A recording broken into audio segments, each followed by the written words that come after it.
अस्सलाम वालेकुम, सुबह बखैर, गुड मॉर्निंग। आप देख रहे हैं सुबह का समा मदीहा के साथ। आज का दिन बहुत हैपनिंग वाला डे होने जा रहा है क्योंकि बहुत अहम केसेस की समात आज होने जा रही हैं और आपको पता ही है कि अभी तक ये अभाम कहीं ना कहीं से पैदा हो रहा है कि क्या इलेक्शन वक्त पर होंगे या नहीं होंगे, क्योंकि मौलाना फजलुर रहमान साहब ने कह दिया है कि जी उनको तो इलेक्शन होते हुए नज़र नहीं आ रहे। अब इस हवाले से बात तो करेंगे, लेकिन सबसे पहले मुझे बात करनी है पाकिस्तान की जीत के हवाले से जो मुझे होती हुई दिखाई नहीं दे रही। और आपको पता है कि मैं कौन सी जीत के हवाले से बात कर रही हूँ। मैं बात कर रही हूँ पाकिस्तान की क्रिकेट टीम जो कि इस वक्त मौजूद है ऑस्ट्रेलिया में, और बिल्कुल अच्छी खबरें नहीं आ रही। अब वाइट वॉश से बचाव का उनका मिशन भी है। तीसरे और आखिरी टेस्ट के लिए शाहीनों ने तैयारियां भी शुरू कर दी हैं। आपको पता है पहली में तो बड़ी हमें इबरतनाक शिकस्त, बचपन में सुनती थी ना तो बड़ा अजीब सा वर्ड लगता था, लेकिन जो उस दिन स्टेडियम में देखा तो ऐसे ही लगा कि हाँ भी इबरतनाक शिकस्त है। लेकिन खैर कोई बात नहीं, गिरते हैं शहसवार ही मैदान जंग में। फिर दूसरा मैच हुआ, दूसरे मैच में भी, दूसरे टेस्ट में भी माशा से आपके सामने तमाम तो चीज़ें थी। अब एक रोज़ आराम के बाद सिडनी में कौमी क्रिकेट टीम ने भरपूर प्रैक्टिस भी की और फिर मैच के लिए कौमी क्रिकेट टीम में तब्दीलियों का भी कुछ कहा जा रहा है कि इम्कान है। जो ओपनर साइम अयूब है उनका टेस्ट डेब्यू मुतवक्के है और स्पेशली स्पिनर साजिद खान की शमूलियत पर भी काफ़ी गौर किया जा रहा है। सिडनी टेस्ट कल से दोबारा शुरू होगा और पाकिस्तान ने ऑस्ट्रेलिया सरजमीन पर आखिरी टेस्ट आपको याद है जिसे हम आपको बार बार बताते रहे कि 1995 में जीता था। 1995 खुद सोचें। सो क्या कौमी टीम इस बार तकदीर बदल पाएगी? तमाम तो सूरत हाल पर बात करते हैं नुमाइंदा समा हाफिज इमरान से जो हमारे साथ मौजूद हैं। अस्सलाम वालेकुम हाफिज, अ वेरी गुड मॉर्निंग। हाफिज, सबसे पहले तो मेरा ये आपसे बड़ा ही मासूमाना सवाल है, वो ये कि आखिर हमारी टीम में कमी क्या है? बहुत शुक्रिया और सुबह बखैर आप सबको भी। देखिए, कमी कोई एक नहीं है। सबसे बड़ी कमी ये है कि हम जिसमें आपने ये कहा कि ना गिरते हैं शाहसवारी मैदान जंग में, तो हमने तो अपने गिरने को ग्लोरीफाई कर दिया कि हम अच्छा गिरे हैं। जीते दूसरे हैं, लेकिन अगर हम गिरे तो हमारे गिरने का अंदाज जरा ऐसा है कि वो देखने वालों को अच्छा लगता है, उसमें कुछ आपको जान नजर आती है। तो एक कमी तो ये है कि हमारी हमने तो ना हाफिज इमरान, हमने तो मैदान जंग में भी ना टोया डाल दिए, इतने हम गिरे उसमें, इतने गिरे उसमें गड़ा पड़ गया। वो जगह जिस तरह से आप लाइटर नोट पे है कि जितने हम हारे हैं, हम तो अपने होम ग्राउंड पर भी टेस्ट मैचेस हारे, तो हम तो अपनी खाइयां और जो है ना गड़े वही गिन रहे हैं कि यहाँ पे भी हम गिरे थे, यहाँ पे भी हम गिरे थे, लेकिन हमने उनके ऊपर लिख दिया है कि देखिए हम बड़े अच्छे अंदाज से गिरते हैं। दुनिया में ऐसे कम लोग हैं जो गिरते हैं।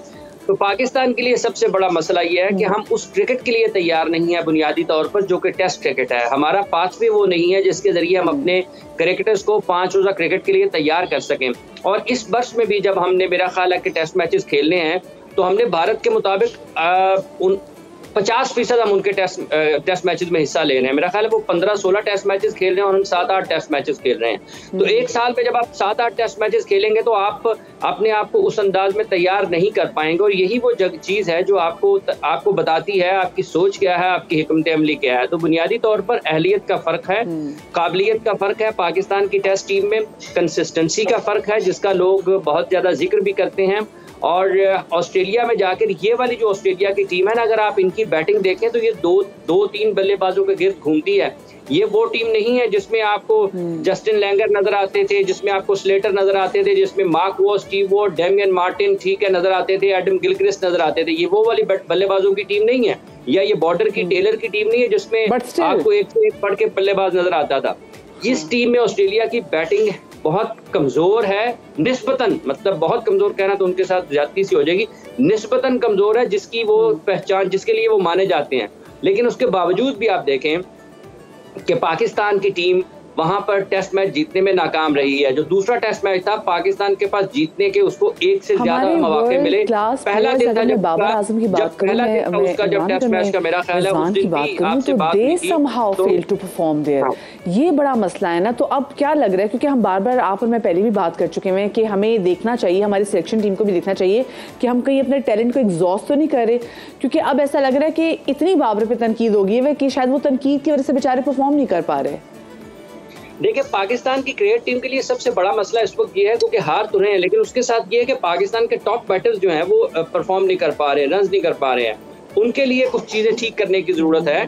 अगर वो कहीं ना कहीं उनके जहन में कुछ मनफी किस्म के ख्यालात हैं तो उनको दूर करने की जरूरत है। आप अपने बेस्ट प्लेयर्स के लिए ऐसा एनवायरनमेंट क्रिएट करते हैं कि वो मोटिवेट रहें ऑल द टाइम कि उन्होंने बेस्ट परफॉर्मेंसेस देनी है। बाबर आजम की चूंकि आगे पाकिस्तान ने न्यूजीलैंड के खिलाफ T20 सीरीज खेलने के लिए जाना है, तो जिस किस्म की चीजें पाकिस्तान क्रिकेट टीम से निकलकर मीडिया में आ रही हैं कि वो T20 टीम का हिस्सा होंगे नहीं होंगे, वो क्या ओपन करेंगे T20 क्रिकेट में या नहीं करेंगे, और जब आप इस किस्म की सूरत हाल देखते हैं, इस किस्म की चीज़ों को सुनते हैं, तो आप जितने मर्जी बड़े प्लेयर हों, यकीनी तौर पर आपके जहन में कुछ थॉट्स आपके जो है ना वो खराब होते हैं, कुछ ख्यालात आपके बदलते हैं, तो वो नजर आते हैं। उनका फोकस क्या होना चाहिए कि वो पाकिस्तान बाबर को थोड़ी बहुत ब्रेक देनी चाहिए। So I think it's a high time कि ब्रेक दे उनको। नहीं, मेरा नहीं ख्याल कि बाबर को ब्रेक मतलब सबके साथ भी वो क्रिकेट खेल रहे हैं।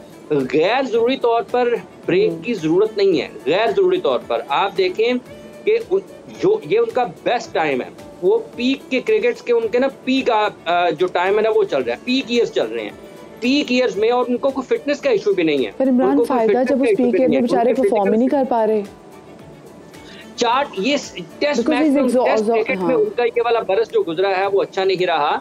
इस सीरीज में जो आपका जोर है ना कि वो परफॉर्म नहीं, इस सीरीज में वो जिस तरीके से आउट हुए हैं वो टेक्निकल चीजें हैं, टेक्निकल चीजें हैं जिनके ऊपर टीम मैनेजमेंट को उनके साथ काम करने की जरूरत थी कि आपको वर्कआउट किया गया और आपको उस तरीके से आउट किया गया। बाबर टॉप बैटर हैं, दुनिया के बेहतरीन बल्लेबाजों में उनका शुमार होता है। ये अलग बात है कि सीरीज अच्छी नहीं गई, लेकिन क्या उनकी जब एक मरतबा आउट हो गए थे, दुनिया के बड़े बड़े बल्लेबाज जब मुश्किल कंडीशंस में जाते हैं तो वो अपने आप को उसके लिए तैयार करते हैं, और अगर एक मरतबा आउट हो जाते हैं तो उनको समझ आ जाती है, और जो लोग उनके साथ बाहर बैठे होते हैं उनको भी समझ आ जाती है कि ये दोबारा इस एरिया को अटैक करेंगे। बिल्कुल सही बात है। अच्छा चलिए, मैं आपसे यहाँ पे ये भी बात करना चाहूँगी कि शाहिद अफरीदी ने अब कहा है कि वो चाहते हैं कि रिजवान T20 के कप्तान बने, लेकिन गलती से शाहीन कप्तान बन गया है। आप इस स्टेटमेंट पे क्या कहेंगे? वैसे देखिए, मैं आपको एक बात बताऊं, बड़ी दिलचस्प चीज़ है। मेरा ज़ाती तौर पर ये ख्याल है कि तमाम तर इज़्ज़त के साथ और एहतराम के साथ शाहिद साहब को शाहीन के बारे में इस किस्म के बयानात और इस किस्म की गुफ्तगू है, उनके बारे में गुफ्तगू नहीं करनी चाहिए। अब आप लोग समझ रहे हैं मैं क्यों कह रहा हूँ, ठीक है? उसकी एक बड़ी ख़ास वजह है, लेकिन चूंकि जब वो बात करते हैं शाहीन के बारे में तो उसके लोग अपने अपने अंदाज में पहलू निकालते हैं और एक गैर जरूरी तौर पर दबाव शाहीन के ऊपर या उसके स्टेटस के ऊपर आता है, उसके जो उसको कप्तानी मिली है T20 क्रिकेट की या दूसरी चीजें, उस हवाले से आता है। तो इसलिए मेरा ये ख्याल है कि उनको एक तो इस चीज का थोड़ा परहेज करना चाहिए कि शाहीन को ज्यादा उनको डिस्कस नहीं करना चाहिए क्रिकेट से हट के। दूसरी बात यह है कि जहां उन्होंने ये कहा ना कि गलत, वो बिल्कुल ठीक बने हैं, गलती से नहीं बने हैं। वो पाकिस्तान की T20 टीम के कप्तान उनको बनना चाहिए था। देखें, जो उन्होंने क़यादत की है 2 मरतबा पाकिस्तान सुपर लीग में लाहौर कलंदर्स की, और जिस शानदार अंदाज में उन्होंने क़यादत की है, जो उनके पास रिसोर्सेज थे उन्होंने जिसका बेहतरीन तरीके से उसका इस्तेमाल किया, और जिस तरीके से उन्होंने फैसले किए ग्राउंड में मैच के दौरान, उन्होंने किसी भी किस्म की लिखी पढ़ी कप्तानी नहीं की। जो सिचुएशन थी, जो हालात का तकाजा था, जो मैच उनसे मांग रहा था, उन्होंने उसके मुताबिक फैसले किए। उनमें एक सलाहियत है कप्तानी की, कायदाना सलाहियत उनमें मौजूद है, बर वक्त बेहतर फैसले वो कर सकते हैं। T20 क्रिकेट की हद तक मैं बात करता हूँ, उन्होंने साबित किया है। कम उम्री में जो उन्होंने क़यादत की और उन्होंने कामयाबियां हासिल की, उनको T20 टीम का कप्तान बनना चाहिए था। वो बिल्कुल ठीक बने हैं, ठीक है, कोई गलती नहीं है इसमें, वो बिल्कुल ठीक बने हैं। उनको ऑन करना चाहिए बैसियत कप्तान, और उनको आप सपोर्ट करने की जरूरत है। देखिए, पाकिस्तान के क्रिकेट ने आगे बढ़ना है। रिजवान को अगर आपने T20 टीम का कप्तान बनाना था ना, तो रिजवान को आप 2 साल पहले बना देते। बाबर की मौजूदगी में भी टेक्निकली अगर कोई बहुत बेहतर था पाकिस्तान की टीम में कप्तानी के एतबार से, तो वो मोहम्मद रिजवान थे। और बाबर जब कप्तान थे उस वक्त भी अगर कोई बहुत ज्यादा नजर आता था ना कि जिसमें कुछ ना कुछ आप ये कह सकते हैं कि ये, चलें दोबारा से कोशिश करेंगे कि हम हाफिज इमरान से जो है वो बात कर सके इस हवाले से, क्योंकि देखिए अभी जो पाकिस्तान का तीसरा टेस्ट मैच होने जा रहा है, हमारी तवक्कुआत पाकिस्तान से बहुत ज़्यादा वाबस्ता है, और हम यही सोच रहे हैं कि पाकिस्तान वाइट वॉश होने से तो जो है पाकिस्तान की टीम वो हमें बचा ले। बट यू नेवर नो, क्या पता टीम बहुत अच्छा प्ले कर ले, लेकिन अभी कुछ सूरत हाल ऐसी लग रही कि जो हमारी जो कुछ प्लेयर्स हैं वो एग्जॉस्ट हो चुके हैं। बहुत सारी जगहों पे आपको प्लेयर्स को ब्रेक भी देनी चाहिए। अब मसला ये कि हमारे तमाम तर फॉर्मेट्स में कुछ प्लेयर्स ऐसे हैं जो कि मुसलसल सामने आ रहे हैं और उससे हो क्या रहा है कि वो एग्जॉस्ट हो रहे हैं। जो एग्जॉस्ट नहीं हो रहे तो उनकी फिटनेस बहुत सारे ऐसे हैं जो हम देख रहे हैं कि जी माशाल्लाह से अगर हम पेपर्स पे भी देखें और सम फील्ड में भी देखें तो बहुत से जो है वो इंजर्ड भी हैं और लाइक आउट ऑफ फॉर्म भी हैं, और उसके बाद फिर हम उनको वापस लेकर आ रहे हैं।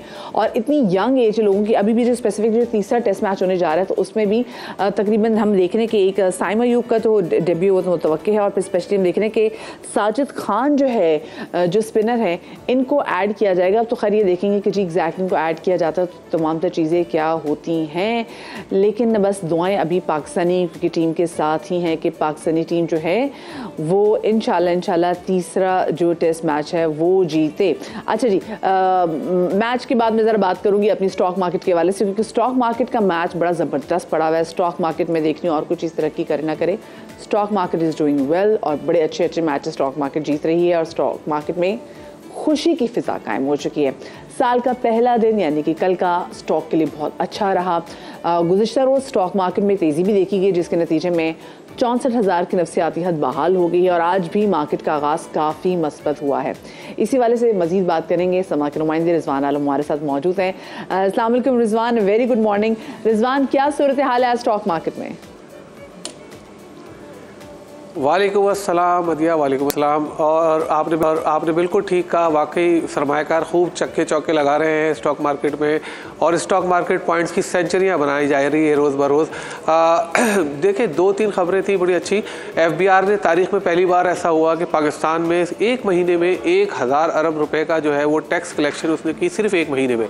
और IMF ने जो टारगेट दिया हुआ था 6 महीने का कि इतने पैसे जमा करने आपने टैक्स में, वो ना सिर्फ वो जमा कर लिए बल्कि उससे ज़्यादा जमा कर लिए।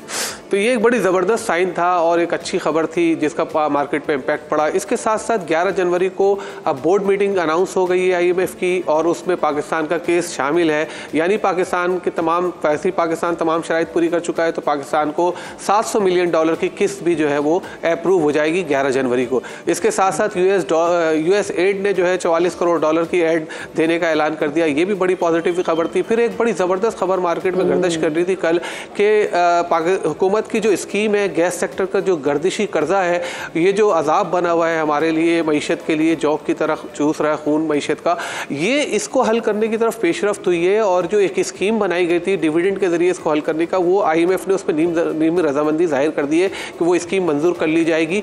अभी IMF की तरफ से तो कोई अनाउंस नहीं हुआ ऑफिशियली, लेकिन खबर ये मार्केट में गर्दिश करी थी, जिसके बाद हमने देखा कि मार्केट में कल बड़ी ज़बरदस्त किस्म की तेज़ी आई।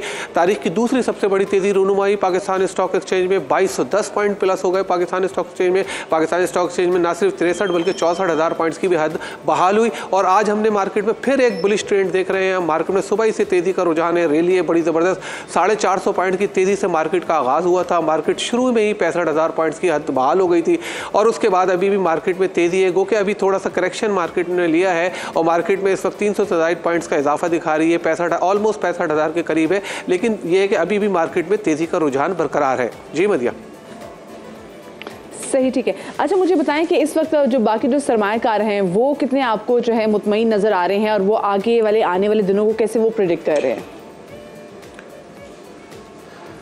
बिल्कुल नया साल है और नई इन्वेस्टमेंट भी आने की उम्मीद है, ख़ास तौर से फॉरेन इन्वेस्टर्स की तरफ से। इसलिए हम देख रहे हैं कि मार्केट जो है वो कुछ नेगेटिव खबरों को भी जो है ना वो जस्ट कर रही है। जैसे कि कल महंगाई के आदाद शुमार आए थे और महंगाई जो है वो माहाना बुनियाद पर उसमें कमी नहीं हुई बल्कि थोड़ा सा इजाफा हुआ, लेकिन सालाना बुनियाद पर थोड़ी सी कमी आई है।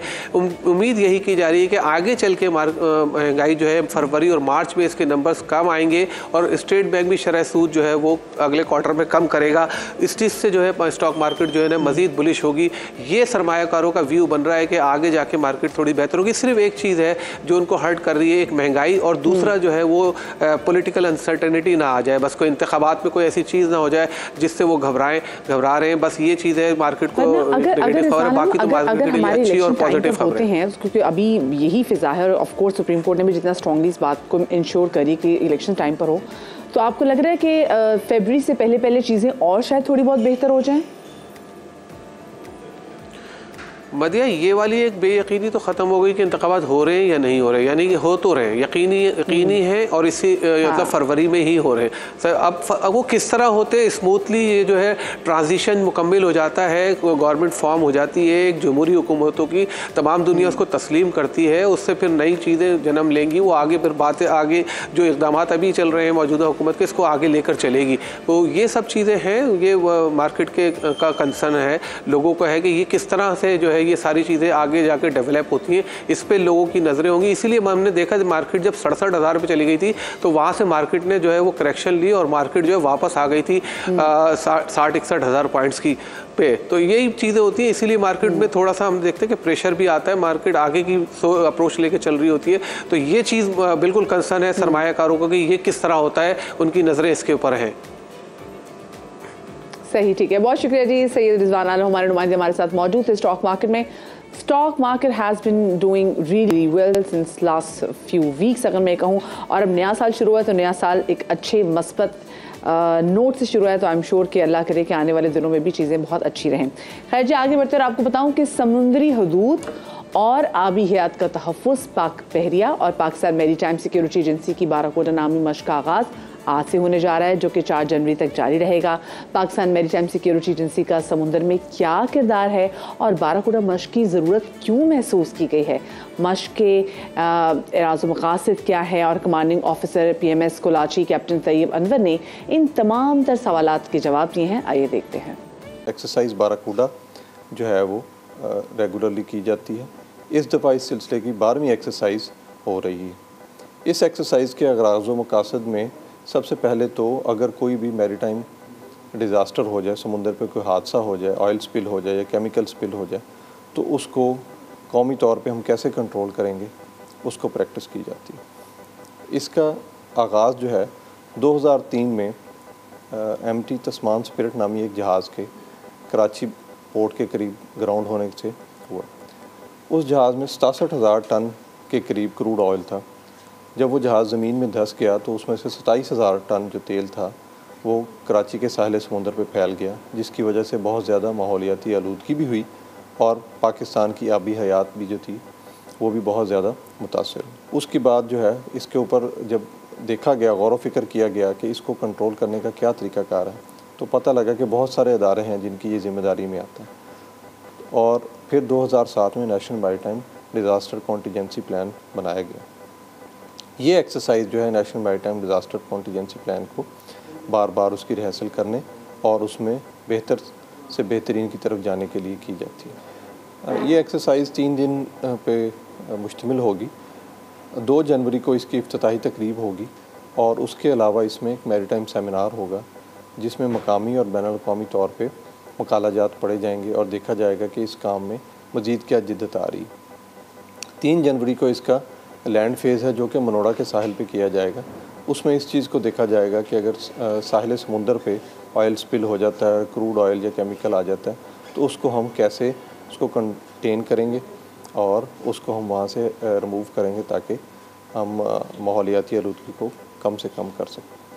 4 जनवरी को जहाज़ों के ऊपर तमाम जो मुबस्सरीन होंगे और जो एक्सरसाइज के पार्टिसिपेंट्स होंगे उनको समुंदर में लेके जाया जाएगा और गहरे समुंदर में ऑयल स्पिल को प्रैक्टिस किया गया। इसी दौरान वहाँ पे सर्च एंड रेस्क्यू की भी एक्सरसाइज की जाएगी। इस एक्सरसाइज ने वक्तन फ़वक्तन बहुत ज़्यादा कामयाबी हासिल की है। पिछले दफ़ा जो एक्सरसाइज हुई थी बाराकोटा 11, उसमें हमारे पास 15 ममालिक से 25 के करीब मंदूब आए थे। इस दफ़ा भी हमारी ये कोशिश है कि हमने बहुत सारे दोस्त ममालिक को इसकी दावत दी है और हम तवक्का करते हैं कि इसी के ज़्यादा जो है वो हमारी शमूलियत करेंगे। मुकामी तौर पे जो ऑयल मार्केटिंग कंपनीज़ हैं, दूसरी सिक्योरिटी फोर्सेस हैं और एकेडेमिया के लोग हैं जो कि इस मौजू पे रिसर्च करते हैं, वो भी इसमें शामिल होंगे।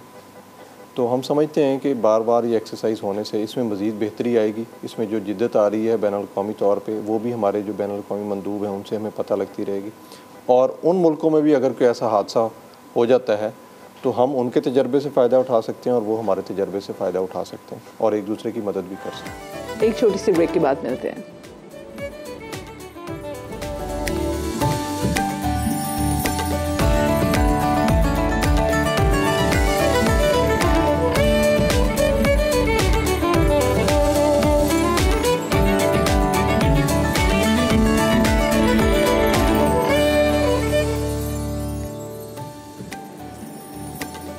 Welcome back after the break. A very good morning. और ब्रेक के बाद मैं आपको एक बड़ा ही मुनफरिद किस्म का वर्ल्ड रिकॉर्ड के हवाले से बताने जा रही हूँ। पेरिस से ताल्लुक़ रखने वाले पिज़्ज़ा शेफ़ की एक जोड़ी ने 1001 इक़साम का पनीर इस्तेमाल करते हुए 1001, मतलब मैं अगर जितना मैंने सुने तकरीबन कि 25 किस्म के चलो पिज़्ज़ा के डिफरेंट मतलब पनीर की डिफरेंट चीज़ के डिफरेंट टाइप्स मिलनी हुई, लेकिन 1001 इक़साम का चीज़ इस्तेमाल करते हुए इस शेफ़ जोड़ी ने एक पिज़्ज़ा तैयार कर लिया। और पिज़्ज़ा तैयार करने के बाद उन्होंने बना लिया एक आलमी रिकॉर्ड। इससे पहले 2020 में बेन ब्रोल ने 254 इक़साम की पनीर का इस्तेमाल करते हुए ये रिकॉर्ड बनाया था। बट मैं स्टिल ये सोच रही हूँ, एक पिज़्ज़े में 1001 किस्म के इक़साम के चीज़ को, ये चीज़ मिला कहाँ से होगा? ये आप पिज़्ज़े की शक्ल देख सकते हैं, मुझे समझ में नहीं आ रहा इसमें कौन सा, मतलब हो सकता है इसमें कि फ्रूट्स वाला ना बना लिया हो, चीज़ ना बना लिया हो, उसमें टोमेटो चीज़ ना बना लिया हो, उसमें कीवी चीज़ ना बना लिया हो, बट इट वाज डिफरेंट और एक वर्ल्ड रिकॉर्ड बन गया जी। 1001 इक़साम का चीज़ इस्तेमाल हुआ है। वैसे आप हमें बताइएगा ज़रूर कि आपको कितने इक़साम की चीज़ का पता है। मुझे भी खुद बहुत कम पता है, लेकिन 1001 इक़साम की चीज़ का मुझे नहीं पता था। खैर जी, आगे बढ़ते हैं और मैं ज़रा बात करूँगी लाहौर की। लाहौर में जी क्योंकि बहुत ज़्यादा धुंध है, धुंध की वजह से वैसे हम देखते हैं कि सुबह मोटरवे भी बंद होती है।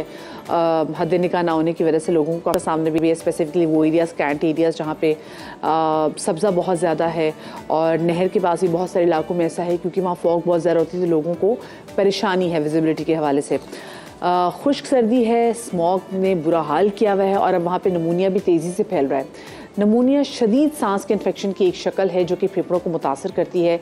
ये बैक्टीरिया, फंगस या वायरस की वजह से होता है और फेफड़ों में आपको पता है कि सोजिश, बुखार, खांसी, सर्दी लगने और सांस लेने में दुश्वारी का बाइस बनते हैं। और आप अपने आसपास बहुत सारे ऐसे लोगों को देख रहे होंगे जो एग्जैक्टली इन्हीं चीज़ों की शिकायत भी कर रहे हैं। ये हल्का भी हो सकता है, लेकिन शीरखार बच्चों, बड़ी उम्र के अफराद में ये ज़्यादा ख़राब नौईयत का हो सकता है। इसी वाले से बात करने के लिए हमारे साथ मौजूद हैं नुमाइंदा समात दानियाल उमर। उनसे ज़रा शहर की सिचुएशन जान लेंगे और साथ में निगरान वज़ीर सेहत पंजाब जमाल नासिर साहब भी मौजूद हैं, उनको शामिल गुफ्तगू करेंगे। पहले ज़रा मैं दानियाल आपसे पूछना चाहूँगी कि शहर की सिचुएशन क्या है? ये जो हम नज़ला, ज़ुकाम और उसके बाद नमूनिया, जो बढ़ता हुआ नमूनिया है, इसके हवाले से डॉक्टर्स क्या कह रहे हैं? देखिए मदीहा, ये महकमा सेहत पंजाब का एक डिपार्टमेंट है, कम्युनिकेशन डिजीज़ का और प्रिवेंशन एपिडेमिक कंट्रोल का जो डिपार्टमेंट है, उन्होंने बड़ी एक जामे रिपोर्ट जारी की है। उस जामे रिपोर्ट के मुताबिक ये पंजाब में सूरत हाल है कि जो स्मॉग है, इसकी वजह से 5 बीमारियां सबसे ज़्यादा बढ़कर सामने आई हैं और उनमें सबसे बड़ी तादाद जिस बीमारी का है वो है एक्यूट रेस्पिरेटरी इन्फेक्शन की, यानी कि सांस का जो शदीद इन्फेक्शन है वो। तकरीबन 1 साल के दौरान 2 करोड़ से ज़ायद मरीज़ रिपोर्ट हुए हैं पंजाब के अंदर, जो कि इस बीमारी के साथ सरकारी अस्पतालों के अंदर रिपोर्ट हुए हैं। और साथ ही साथ गुज़श्ता 1 माह के दौरान तकरीबन 20 लाख मरीज़ इसका शिकार हुए हैं, जिनमें बड़ी तादाद ऐसी है जो कि लाहौर के सरकारी अस्पतालों के अंदर रिपोर्ट हुए हैं। इसी तरह रावलपिंडी, फैसलाबाद, मुल्तान में भी यही सूरत हाल है और भावलपुर में भी सूरत हाल जो है वो कुछ मुख्तलिफ नहीं है। और इसका जो डायरेक्ट ताल्लुक है CDC के मुताबिक वो ताल्लुक है स्मॉग की वजह से, फ़िज़ाई आलूदगी की वजह से जो कि पाई जा रही है। इसी तरह अस्थमा के तकरीबन 16 लाख से ज़ायद मरीज़ गुज़श्ता 1 साल के दौरान रिपोर्ट हुए हैं और उनमें भी एक बड़ी तादाद ऐसी है मरीज़ों की जो कि रिपोर्ट हुए हैं गुज़श्ता 1 माह के दौरान। ये तमाम मरीज़ ज़्यादातर रिपोर्ट हुए हैं सितंबर, अक्टूबर, नवंबर और दिसंबर के अंदर, जब सर्दी में भी इजाफा हुआ है। बढ़े तो बड़ी तशवीशनाक सूरत हाल है, लेकिन मुझे उससे भी तशवीशनाक बात ये दानियाल सुनने में आ रही है कि नमूनिया की दवाइयों की किल्लत मार्केट में पैदा हो गई है। ऐसा ही है? देखिए मदीहा, हमेशा ऐसा ही होता है कि जिस वक्त एक बीमारी बढ़ रही होती है उस वक्त जो दवाइयां हैं उनकी किल्लत शुरू हो जाती है। ज़ाहिर है डिमांड एंड सप्लाई का एक इशू तो होता ही है, लेकिन बड़े अफसोस की बात है कि पाकिस्तान में सूरत हाल ये होती है कि जब भी किसी चीज़ की डिमांड ज़्यादा होती है उस वक्त उसकी ब्लैक में फ़रोख्त जो है वो शुरू हो जाती है, लोगों को तंग करना शुरू कर दिया जाता है, महंगी अद्वियात बेची जानी शुरू कर दी जाती हैं जिनकी ज़रूरत होती है। उन्हीं में ही ज़ाहिर है कफ सिरप्स हैं, इंजेक्शन ये यकीनन बड़ी अफसोसनाक बात है। बहुत शुक्रिया जी। दानियाल उमर हमारे नुमाइंदे हमारे साथ मौजूद थे। मैं ज़रा जमाल नासिर साहब से बात कर लेती हूँ, जो कि वज़ीर सेहत है पंजाब के। जमाल साहब, बहुत शुक्रिया आपका कि आपने हमें वक्त दिया। ये बताइएगा कि ये जो हम बढ़ती हुई नमूनिया की बहुत ज़्यादा केसेस देख रहे हैं, सबसे पहले तो बताइएगा कि इससे बचाव के लिए आप लोग क्या करें, और क्या ये नमूनिया वो कोविड तो नहीं है जो हम देख रहे हैं कि जिसकी इकसाम इंडिया में बहुत ज़्यादा फैल रही है? देखिए, थैंक यू वेरी मच, आपने इनवाइट किया और आप बहुत कुछ खुद ही कह गई अपने एंट्रो में कि नमूनिया है क्या। बुनियादी तौर पे नमूनिया जो है वो लंग्स की इन्फेक्शन है, और उसकी वजह से फिर ये सारे, और ये अच्छी और सीरियस जो है ना वो सूरत हाल होती है ख़ास तौर पे बच्चों में।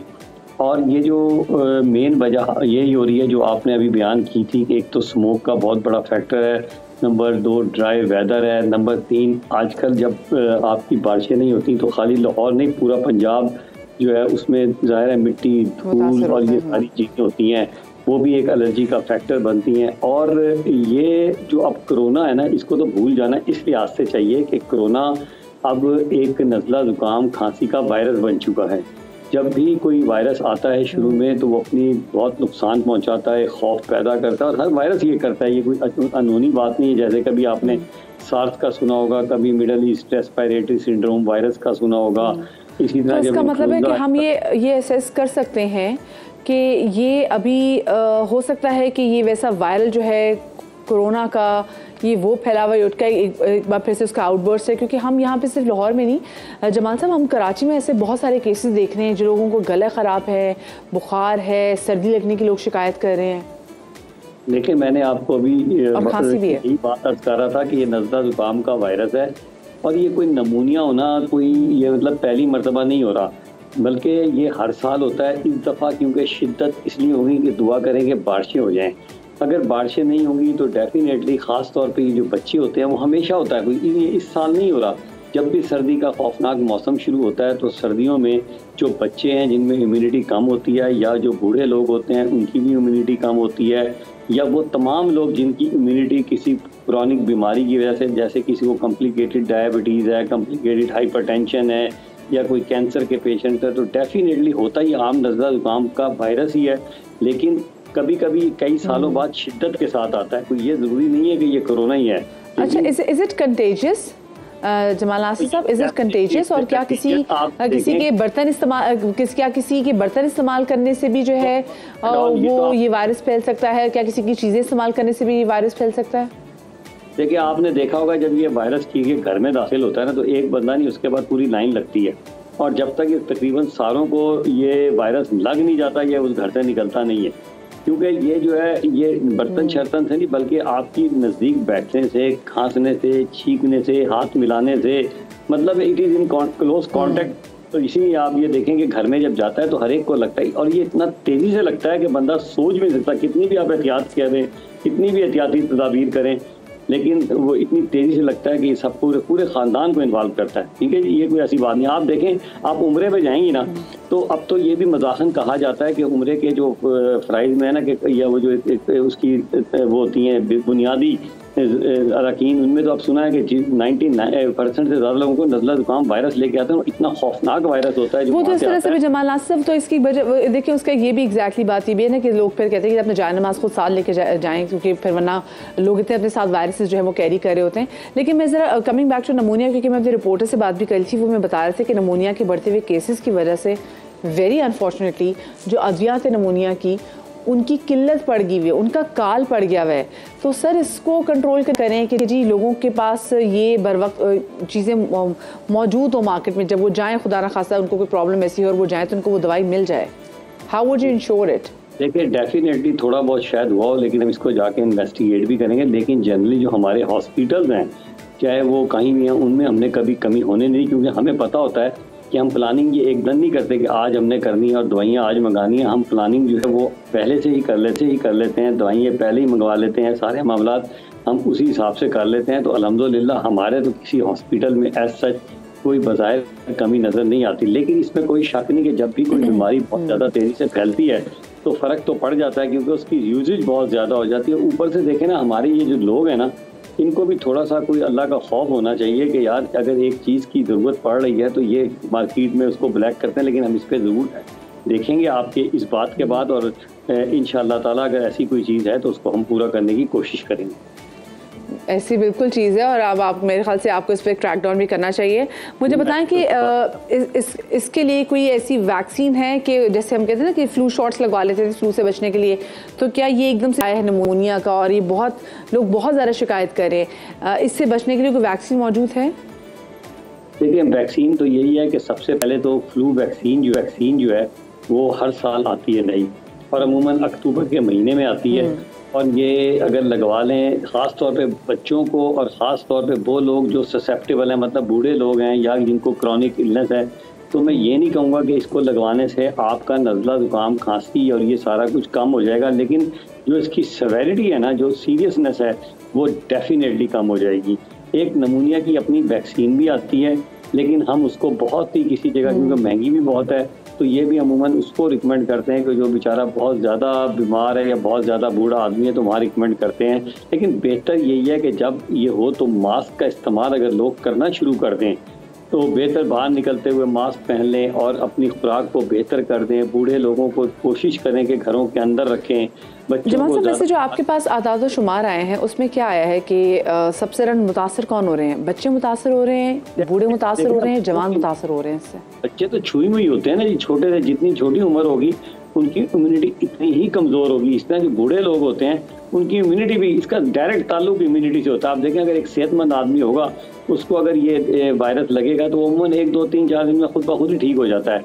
लेकिन जब ये इम्यूनिटी ऑलरेडी एक बंदे की डिस्टर्ब, उसको जब ये वायरस लगता है तो ये नमूनिया जाके करता है। ये कोई अनहोनी बात इस दफ़ा नहीं हो रही है, हमेशा नमूनिया होता है, दुनिया में होता है। आप ये देखें कि हर साल अमेरिका में भी कुछ 70,000 के करीब लोग जो हैं वो इन्फ्लुएंजा और नमूनिया से मर जाते हैं। ये जो है ये सिर्फ एहतियाती तदाबीर, ये बड़ी खौफनाक चीज़ है और लोगों को इस तरह ख्याल रखना चाहिए। बहुत शुक्रिया जी।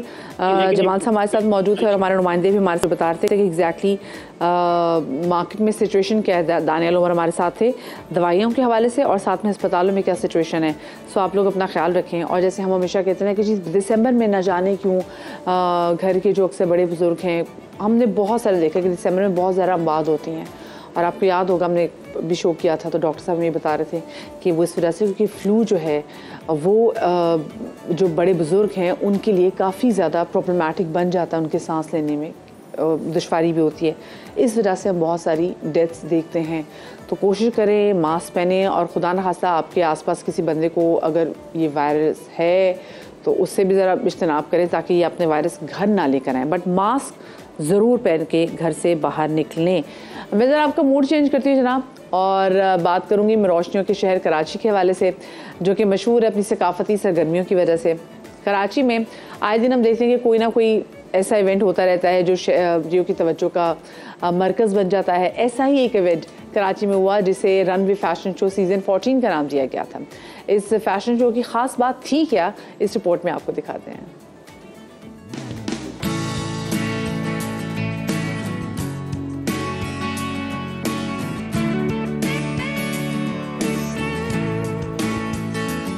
कराची में सजा मेगा रंगारंग स्टाइल रनवे फैशन शो का मेला।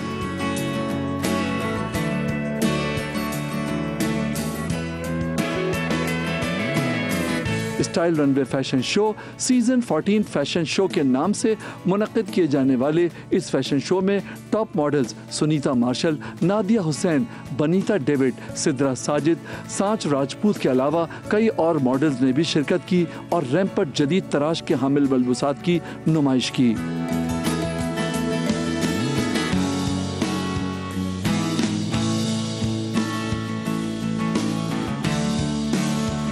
शो के ऑर्गेनाइजर जिया जफर ने, जो इससे पहले इस सिलसिले के 13 फैशन शो ऑर्गेनाइज कर चुके हैं, कहा कि इस फैशन शो में नामवर मॉडल्स के साथ साथ उभरते हुए मॉडल्स को भी सलाहियतों के इजहार के भरपूर मौके फराहम किए गए हैं ताकि फैशन की दुनिया में वो बआसानी अपनी जगह बना सकें। मुझे बहुत अच्छा लगता है कि ये जो मैं शो चला रहा हूँ इसमें बहुत सारे डिज़ाइनर्स बहुत सालों से काम कर रहे हैं, उनको अच्छा प्लेटफॉर्म नहीं मिलता।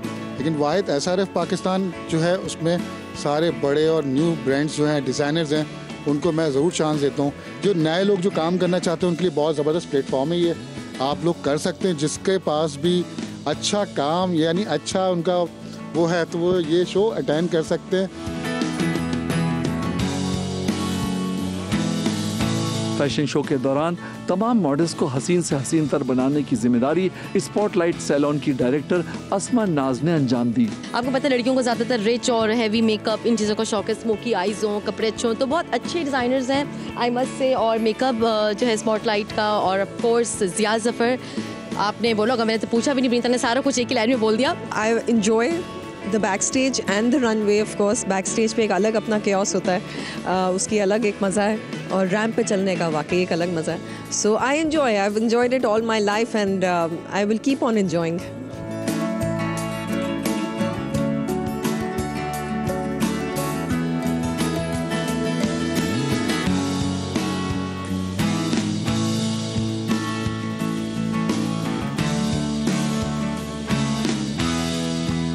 मॉडल्स के वर्सटाइल और क्लासिकी अंदाज के मलबूसात ने फैशन शो के दौरान नाजरीन की तवज्जो अपनी जानिब मबजूल कराई और हाजरीन ने मॉडल्स की परफॉर्मेंस के साथ साथ डिजाइनर्स की कारकर्दगी को भी बेइंतहा सराहा।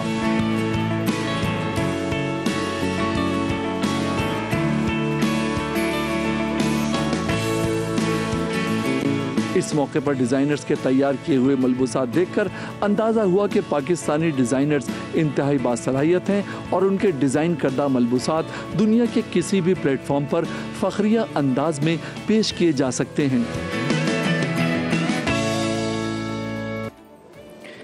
एक छोटी सी हमें यहाँ पे ब्रेक लेनी है, ब्रेक के बाद मिलते हैं।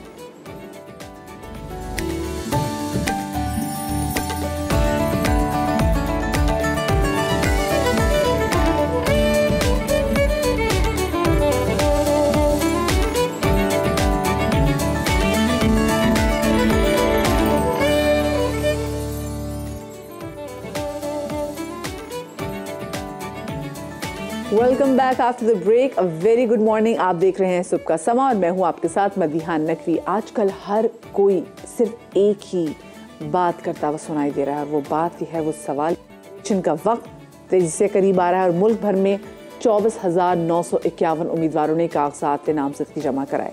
इलेक्शन 2024 में कागजात मुस्तरद होने की शरह बुलंद रही। 3,240 उम्मीदवारों के कागजात मंजूर ना हुए और कागजात नामजदगी मुस्तरद होने के खिलाफ अपीलें दायर होने का सिलसिला भी शुरू हो गया है। ये अपीलें 3 जनवरी तक दायर की जा सकेंगी, यानी कि कल तक। अपील ट्रिब्यूनल्स 10 जनवरी तक फैसले करेंगे और इसी वाले से बात करने के लिए हमारे साथ मौजूद हैं नुमाइंदा समा इरफानुल हक, और उसके बाद फिर सियासी तजियाकार इसार राना साहब भी हमें ज्वाइन करेंगे और उनसे हम उनकी जो सियासी राय है जो इन तमाम सूरत हाल पर वो भी ज़रा जान लेंगे। सबसे पहले तो इरफान, आप मुझे बताइएगा कि आप अदालत के बाहर मौजूद भी हैं, किन किन लोगों के कागजात जो है वो मुस्तरद हुए हैं और कितनी अपीलें दायर हुई हैं अब तक? देखिए, जो अपीलें दायर होने का सिलसिला तो कल से शुरू हुआ था, जो कि आज भी जारी है। कल हमने देखा कि मुख्तलिफ हलकों के 20 अपीलें दायर हुई थी, जिसमें 2 सूबाई असम्बली की अपीलें थीं और बकिया कौमी असम्बली की, और आज 10 अपीलें फ़ाइल हुई हैं। ज़्यादातर जो यहाँ पर उम्मीदवार आ रहे हैं ट्रिब्यूनल में रिटर्निंग अफसरान के फ़ैसलों के ख़िलाफ़, उनमें बड़ी तादाद जो है वो PTI के उम्मीदवारों की शामिल है। कराची में 3 ट्रिब्यूनल्स कायम किए गए हैं सिंध हाई कोर्ट में, जो कि कराची और हैदराबाद डिवीज़न की समाअत कर रहे हैं। तो 3 जजेस पर मुश्तमिल ये ट्रिब्यूनल्स हैं, 3 मुख्तलिफ ट्रिब्यूनल्स जो सिंगल बेंच पर मुश्तमिल हैं।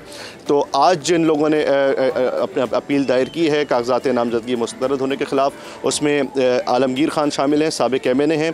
NA 236 से इनके कागजात नामजदगी मुस्तरद किए गए हैं। इसके अलावा अरसलान खालिद साबिक़ MNA हैं PTI के, उनके कागजात नामजदगी NA 248 से मुस्तरद हुए हैं। इसके अलावा मुज़म्मिल असलम जो साबिक़ वज़ीर आज़म के मुशीर भी रहे हैं, और उन्होंने NA 241 से कागजात नामजदगी जमा कराए थे, उनके भी मुस्तरद किए गए हैं। इसके अलावा एक बहुत बड़ी तादाद है जो यहाँ पर रुजू कर रही है लोगों की, उम्मीदवार हैं मुख्तलिफ़ पार्टियों के, ANP पीपल्स पार्टी के उम्मीदवार भी शामिल हैं, मगर जो बहुत बड़ी तादाद है वो PTI के उम्मीदवारों की है। आज भी ये जो ट्रिब्यूनल में अपीलें दायर करने का सिलसिला जारी है, कल तक ये सिलसिला जारी रहेगा। इसके अलावा 10 जनवरी तक इन अपीलों पर फ़ैसला सुनाया जाएगा। आज अर्जेंट एप्लीकेशंस दायर करने की कोशिश की थी। सुबह मुख्तलिफ़ उम्मीदवारों के वकला ने दरख्वास्त की ट्रिब्यूनल से कि हमारी दरख्वास्तें आज दायर हो रही हैं, उसकी समाअत आज ही की जाए। जिनको ट्रिब्यूनल ने हिदायत की है कि आप जो अपील फाइल कर रहे हैं उसके साथ ही एक अर्जेंट एप्लीकेशन भी, अर्जेंट हियरिंग की एप्लीकेशन। कोई आपने बड़ा अपसेट देखा हो, उसके हवाले से बताएं यहाँ पे। देखिए, चूँकि अभी अपीलों के फ़ैसले आना शुरू होंगे तभी हमें ये बात समझ में आएगी कि क्या कौन कौन से बड़े उम्मीदवार हैं जो मैदान से बाहर हो गए हैं। कल पीपल्स पार्टी के अहम उम्मीदवार थे इख्तियार बेग, उन्होंने भी दरख्वास्त दायर की है। फिरदौस शमीम नकवी जो पीपल्स पार्टी के मरकज़ी रहनुमा हैं, शाह महमूद कुरैशी जो पीपल्स पार्टी के वो PTI के मरकज़ी रहनुमा हैं, उन्होंने भी कल अपनी अपील दायर की है। उन्होंने NA 214 उमरकोट से कागज़ात नामज़दगी जमा कराए थे। शाह महमूद कुरैशी और उनके बेटे ज़ैन कुरैशी दोनों के कागज़ात नामज़दगी मुस्तरद हुए हैं। उन्होंने भी यहाँ पे अपील दायर की है, ताहम उसकी समाअत आज इम्कान है कि हो जाएगी। तो जब अपीलों पर फैसले आना शुरू होंगे तब हमें अंदाज़ा होगा कि ये जो उम्मीदवार RO के फ़ैसलों के ख़िलाफ़ ट्रिब्यूनल्स में आ रहे हैं, अपीलों में आ रहे हैं, तो इसके बाद इनके पास क्या ऑप्शन है और अपीलों में क्या फ़ैसले हो रहे हैं। अगर बहुत बड़े उम्मीदवार जो नुमाया उम्मीदवार हैं, जो नुमाया सियासी खिलाड़ी हैं जी, वो अगर बाहर हो जाते हैं खेल से तो फिर जाहिर है कि सूरत हाल का दिलचस्प हो जाएगी। जी, फिर सूरत हाल जो है ना काफ़ी मुख्तलिफ भी हो जाएगी और दिलचस्प भी होगी। बहुत शुक्रिया जी। हमारे नुमाइंदे इरफान हक हमारे साथ मौजूद थे। इसार राना जो कि एक सीनियर जर्नलिस्ट हैं, वो भी हमारे साथ मौजूद, सीनियर तज़कियाकार भी, उनको शामिल गुफ्तगू करेंगे। अस्सलाम वालेकुम इसार साहब, वेरी गुड मॉर्निंग। इसार साहब, ये हम देख रहे हैं बड़े बड़े नाम जो हैं उनके कागज़ात नामज़दगी मुस्तरद हो गए हैं। मुझे बताएं कि अगर ये लोग ट्रिब्यूनल में गए तो उसके बाद कितने चांसेस हैं कि ये आ जाएं इस प्रोसेस में इलेक्शंस के? देखिए, बात यह कि इसमें वो मासूम खान हो जो अडयाला जेल में है या शाह महमूद कुरैशी हो, ये इस लेवल के जो लोग हैं जो पाकिस्तान के वज़ीर आज़म भी रहे और वज़ीर ख़ारजा भी रहे, अगर उनके कागजात मुस्तरद हो सकते हैं और उनको इंतखाबात से बाहर किया जा सकता है, तो ये समझना कदर आसान है कि दूसरी जानिब मियां नवाज शरीफ साहब हैं और उनके कागजात जो है वो मंजूर हो जाते हैं, तो आपको रियासत का जो माइंड सेट है वो समझ क्लियरली समझ आ जाना चाहिए। ये बात होता है कि 9 मई के जिसका परछावा भी 9 मई का जिस पर पड़ रहा है वो तो इंतखाबात में हिस्सा नहीं ले, वो माइनस हो जाएगा। लेकिन दिलचस्प बात यह है कि ये जो बड़े बड़े नाम है वारलॉर्ड्स जितने भी हैं, अगर आप इनको माइनस कर देते हैं तो इंतखाबात की वो जो एक रौनक बनती है, एक माहौल बनता है, वो तो समझे खत्म हो जाएगा। हालांकि PTI बहुत शोर मचा रही है कि उनके कुछ 350 लेकिन इसार साहब वैसे इस बात से इनकार नहीं किया जा सकता, क्योंकि जैसे बार बार बात की जा रही थी कि जी कागजात नामजदगी जमा नहीं कराए दिए जा रहे, ये बहुत सारी जगहों से शिकायत मिल रही थी हम। लेकिन उसके बाद जब हमने देखा कि जो कागजात नामजदगी जो जमा हुए थे उसमें जो सबसे ज़्यादा तादाद थी वो पाकिस्तान पीपल्स पार्टी के पाकिस्तान तहरीक इंसाफ के नुमाइंदों की थी। जी, मैं उसी तरफ आ रहा था कि 2400 के करीब कागजात नामजदगी थी जब PTI की तरफ से आए। अब ये 350 350 अगर निकाल भी दें तब भी 2000 उम्मीदवार तो PTI के मैदान में मौजूद हैं, जिसका मतलब ये है कि PTI ये तो शिकवा ऐसा इस तरह नहीं बनता कि जी उन्हें शायद पूरी तरह इंतखाबात से बाहर निकाल दिया गया, क्योंकि 2000 लोग तो उनके अभी भी इंतखाबात में मौजूद हैं। लेकिन ये जो बड़े नाम होते हैं ये इसलिए ज़रा इंतखाबात क्रेडिबिलिटी बढ़ा देते हैं कि जैसे हम कोई इश्तहार छापते हैं तो उसमें हमेशा सेलिब्रिटीज़ की तस्वीरें छापते हैं, जिसका मकसद ये होता है कि देखने वाले को उस इश्तहार और हमारी प्रोडक्ट क्रेडिबिलिटी वो समझ आ जाए। तो अभी जब इन लोगों को माइनस कर देते हैं तो थोड़ा सा, और मुझे नहीं समझ आई कि इलेक्शन कमीशन जो है वो क्या कह रहा है, क्योंकि पहली दफा मैंने देखा है कि तो इलेक्शन कमीशन खुद अपने इंतखाबात को ना कंट्रोवर्शियल बनाने की कोशिश कर रहा है। तो होना तो ये चाहिए था कि सियासी रहनुमाओं का मुकाबला सियासी मैदान में ही होता और फतह और शिकस्त का फैसला आवाम के वोटों से होता। लेकिन अगर आपने ये तय कर लिया कि आपने बतौर इदारा इलेक्शन कमीशन ने सब कुछ तय करना है कि किसने लड़ना है किसने नहीं लड़ना, तो फिर इंतखाबात की क्रेडिबिलिटी खत्म हो जाती है और वो एक सिलेक्शन का माहौल बन जाता है जो नहीं बनना चाहिए। बिल्कुल आपने सही बात की और ये ऐसा तासुर जाना भी नहीं चाहिए क्योंकि जो लोग हैं वो उनको अब हमने घरों से बाहर निकाला ताकि वो अपनी किस्मत का फैसला कर सकें। अच्छा मुझे ये बताएं, जो उम्मीदवार ट्रिब्यूनल जाते हैं और फिर ट्रिब्यूनल जाके भी वहाँ पे उनको मस्बत जवाब नहीं मिलता, तो फिर उनके आगे बढ़ने के चांसेस क्या होंगे? क्या उनके पास कोई और ऑप्शन बचती है? वैसे मैं नहीं समझता कि उनके पास कोई और ऑप्शन बचती है। इतनी बड़ी तादाद में अगर इंतखाबी दरखास्तें अदलिया के पास चली जाएंगी तो अदलिया के पास भी एक लिमिटेड वक्त है जिसमें उसने फैसला करना है। तो मुझे जो लगता है वो ये कि जिन लोगों के कागजात मुस्तरद हुए हैं उनमें से शायद खाल किसी एक आधे की वापसी हो जाए, अदरवाइज ये है कि उन्हें अगले इलेक्शन का इंतजार करना पड़ेगा। लेकिन वैसे मैं ये कहना चाहता हूँ कि इंतखाबात किसी भी दुनिया के किसी कोने में मुआशरे में होते हैं तो उसका मकसद होता है कि अवाम फैसला करे कि हमने आइंदा 5 साल जो है किनको देने हैं जो वो मैंडेट लेके फैसले कर सके। और अगर ये फैसले इलेक्शन कमीशन और इस तरह के होने लग जाएंगे तो फिर इंतखाबात की वो बुकत वो खत्म हो जाती है जिससे सियासी इस्तेहकाम आता है और पाकिस्तान को जिसकी ऑल्सो इसारा साहब इन तमाम सिनेरियो में हम देख रहे हैं कि मौलाना फजल रहमान साहब बड़ी वज़ीर सियासतदान हैं। उनकी जब स्टेटमेंट आ रही है वो कह रही थी मैं आने वाले वक्तों में नहीं होते हुए देख रहा इलेक्शंस, तो ये स्टेटमेंट जो है वो किस कदर जो है वो मानी रखती है और क्या आपको भी लग रहा है कि उनकी जो स्टेटमेंट है वो इतनी पावरफुल है, वो वाकई वो देख रहे हैं जो होने जा रहा है? देखिए मौलाना फजल रहमान साहब पे और या उनकी जमात में ये पहली दफा हमला नहीं हुआ। रिसेंट पास्ट में एक हमले में बड़ी तादाद में उनके कारकुन जो थे वो जांबाज हुए। अब्दुल्ला साहब भी जलसे में जाना था लेकिन वो नहीं जा सकते। अब फजल रहमान साहब के काफिले में वो फायरिंग हुई लेकिन अभी तक क्लियर नहीं है कि क्या वो कोई दहशतगर्दी का वाकया था, ये क्या था, एजेंसियों ने अभी इस पर कोई रिपोर्ट नहीं दी। लेकिन फिर भी फजल रहमान साहब हो या कोई भी हो, कोई सियासतदान या वर्कर हो आम, उसकी जिंदगी उतनी कीमती है और ये तो अब केपी के हुकूमत की जिम्मेदारी है। उसने पुलिस के अलावा भी फोर्स तलब की हुई है कि वो लॉ एंड ऑर्डर को यकीनी बनाए। लेकिन मुझे ऐसा लगता है बीइंग जर्नलिस्ट, अगर मैं केपी के सिचुएशन को देखता हूँ तो वहाँ इंतखाबात बहुत मुश्किल भी है और एक मैं समझता हूँ कि एक चैलेंज है सिक्योरिटी इदारों के लिए कि वो इंतखाबात को पुरअमन करा सके। अभी इंतखाब शुरू नहीं हुआ, वो गहमा गहमी शुरू नहीं हुई, तो ये सूरत हाल है। और मेरी जर्नलिस्टिक और फिर बड़े बड़े नामों के जो हम देख रहे हैं कि कागजात नामजदगी जो मुस्तरद हो रहे हैं, जैसे शेख रशीद साहब का भी देख रहे हैं, तो ये आपको क्या लग रहा है कि फिर मतलब लोगों को घरों से निकालना कितना मुश्किल होगा? वैसे अगर इतनी तमाम तर जो बड़े बड़े लीडरान हैं उनके अगर कागजात नामजदगी से मुस्तरद होने लग जाए तो मैसेज क्या जा रहा है? शेख रशीद को तो खैर सजा मिल रही है मासूम खान के साथ खड़े होने की। अदरवाइज एक बंदा जो रिकॉर्ड होल्डर हो विफाकी वजीर बनने का पाकिस्तान के अंदर और सबसे ज्यादा विफाकी वजीर वो बने, मेरे ख्याल दुनिया में भी यही रिकॉर्ड है शेख रशीद का।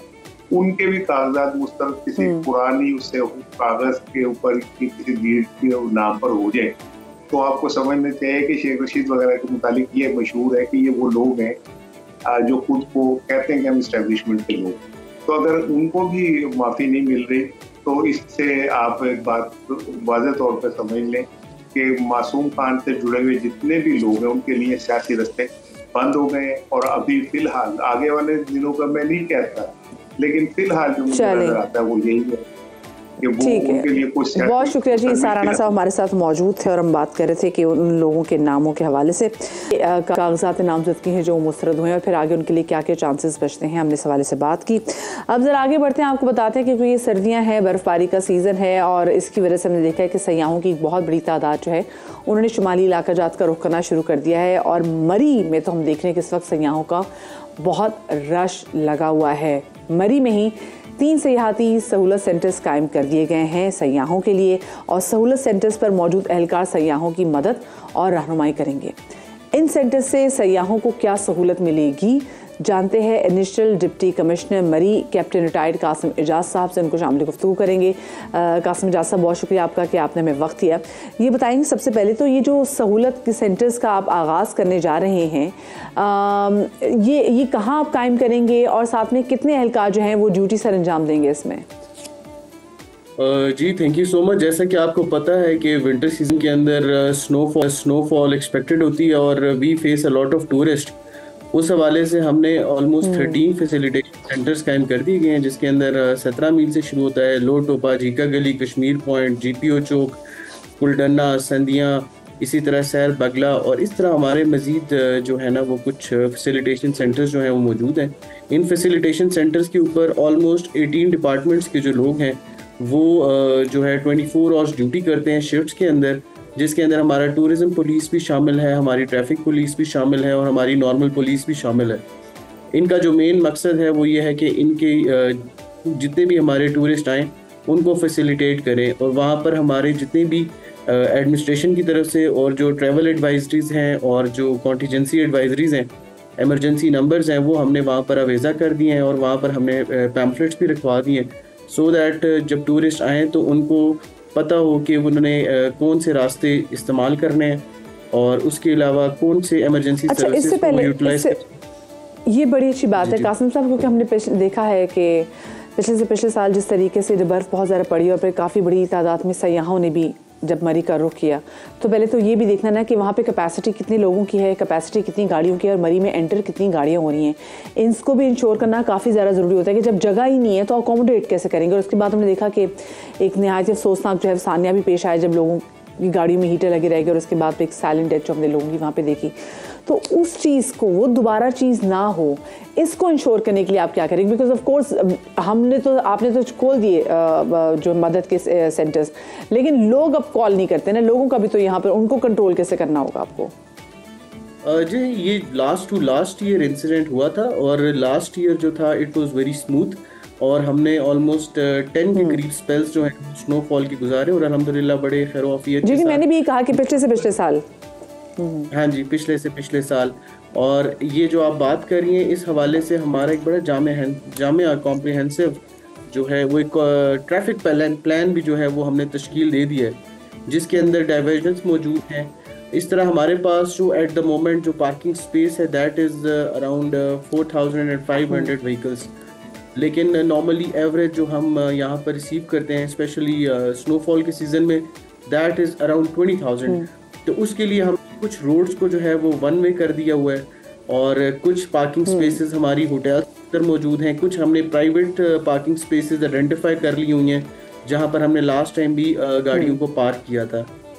इसके अलावा नॉर्मली रश तब पड़ता है। एक चीज़ मैं आपसे पूछना चाहूँगी बहैसियत खातून कि हम अक्सर देखते हैं कि जब मरी में सयाह जाते हैं बहुत बड़ी तादाद में और फिर वहाँ पे चंद ही की मकामात है जहाँ पे लोग जा सकते हैं, जिसमें मालूट हम देखते हैं कि तमाम तर लोग जो हैं सयाह वहाँ पर जमा होते हैं, वहाँ पे हुल्लड़बाजी के भी बहुत सारे ऐसे वाक़यात होते हैं। उसके सदेबाब के लिए ठीक है हमने देखा मेल पुलिस तो होती है, लेकिन ख़वातीन एहलकार क्या आप लोगों ने रखी हैं अपने इन सेंटर्स में जो कि ख़वातीन की मदद कर सकें? जी ऑलमोस्ट 300 के करीब एडिशनल जो है वो पुलिस जो है वो हमने रिक्विजिशन कर ली हुई है, जो कि डिवीज़न के मुख्तलिफ ज़िला अजला से जो है वो हमारे पास रिसीव हो गई है। इसी तरह जो ट्रैफिक के हवाले से भी हमारी ऑलमोस्ट 200 के करीब एडिशनल जो पुलिस फोर्स है that has also been requisition. ये जो 300 आप बता रहे हैं ख़वातीन की तादाद है? नहीं ख़वातीन इसमें शामिल हैं, इट्स द टोटल स्ट्रेंथ। हाँ जी इसमें ऑलमोस्ट 40 और 50 के करीब हमारी जो ख़वातीन हैं जो कि लेडी कांस्टेबल्स हैं वो भी शामिल हैं, तो वो हमारे पास इंशाल्लाह इतनी रिसोर्सेज हमने तो उसको बढ़ाने के लिए आप लोग कुछ करें, बिकॉज ऑफ कोर्स फैमिली वहाँ पे आती है, जब पुलिस खातून एहलकार देखते हैं तो वो उनका थोड़ा बहुत कॉन्फिडेंस बिल्डअप होता है। तो आप लोग ये सोच रहे हैं कि हाँ जी ख़वातीन एहलकारों की तादाद हमें बढ़ानी है? जी इस हवाले से हमारे जो मुख्तलिफ एजुकेशन डिपार्टमेंट के स्टाफ है वो भी इन्वॉल्व हम कर लेते हैं। इसी तरह ट्रैफिक ये जो पुलिस हमारे लेडी कांस्टेबल्स हैं उनको भी इन्वॉल्व कर लेते हैं। इसी तरह हमारी कुछ पेड वॉलंटियर सिविल डिफेंस के जो हमारा स्टाफ है हम उसको भी एम्प्लॉय कर लेते हैं। So for that very reason हमारी जो नीड है, नीड असेसमेंट जो हमने की हुई है, उस हवाले से हमारी जितनी भी रिसोर्सेज हैं वो हमने पूल इन कर लिए हुए हैं। और लास्ट ईयर भी अल्हम्दुलिल्लाह ऐसा कोई इशू नहीं हुआ था और इंशाल्लाह इस साल भी कोई इशू नहीं होगा। इसके अलावा इंशाल्लाह से एक्सपेक्टेड कितने हैं कि जी इस साल, जब क्योंकि अभी प्रॉपर और बर्फ़ का सीज़न तो आना है यहाँ पे, तो आप लोग कितने एक्सपेक्ट करें सयाहों को यहाँ पे?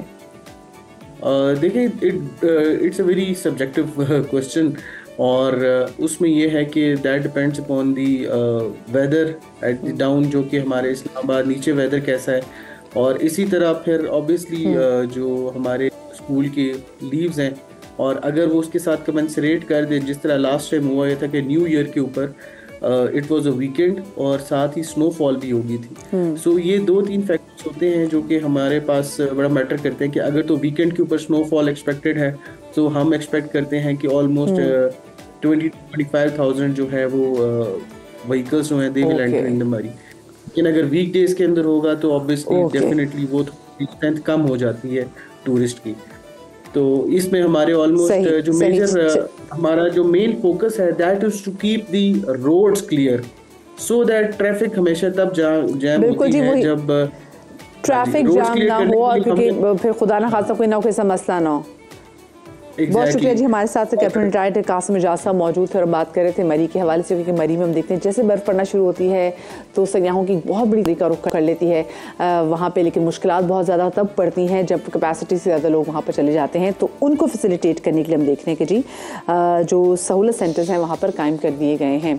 अब आपको मैं बताती हूँ एक ऐसे रेस्टोरेंट के बारे में जो कि रेस्टोरेंट बना है जनाब जापान में, जिसमें आपका और मेरा कोई काम नहीं। अगर वो रेस्टोरेंट पाकिस्तान में भी होता ना तो आपका और मेरा वहाँ पे कोई काम नहीं। आप पूछें क्यों? क्योंकि वो रेस्टोरेंट कायम किया गया है सिर्फ़ और सिर्फ उन लोगों के लिए जो कि मनफी सोच रखते हैं, जो कि नेगेटिव अफराद हैं। अब मनफी लोग दूसरों के मुकाबले में आपको पता है ना ज़्यादा हसास भी होते हैं, बहुत ज़्यादा सोचते हैं, बहुत ओवर थिंक करते हैं, बहुत जज्बाती भी होते हैं।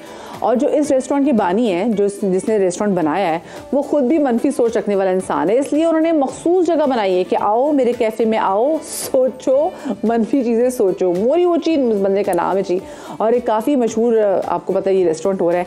और जब जापान के बारे में आप लोगों को भी पता है कि वहाँ पर लोग इज्तिमाई जो है वो ख़ुदकुशी भी करते हैं, तो वहाँ भी है। जापान में लोग बहुत ज़िंदगी में अपना गोल टाइम से बहुत पहले अचीव भी कर लेते हैं। सो ये एक तरीके से देखा जाए तो उनके लिए बहुत नेगेटिव भी होता है। फिर हमने देखा कि वहाँ पे इज्तिमाई खुदकुशियों का रवाज भी आपके सामने ही है। लेकिन आप खुद सोचें कि किसी ऐसे रेस्टोरेंट में कोई बंदा क्यों जाके खाए भी जहाँ पर आप मनफी सोचें। खुद सोचें ना कि आप जाएंगे, हमें तो हमारे लिए तो एनर्जीज बड़ा मैटर करते हैं। छोटी सी ब्रेक ले रहे, ब्रेक के बाद मिलते हैं।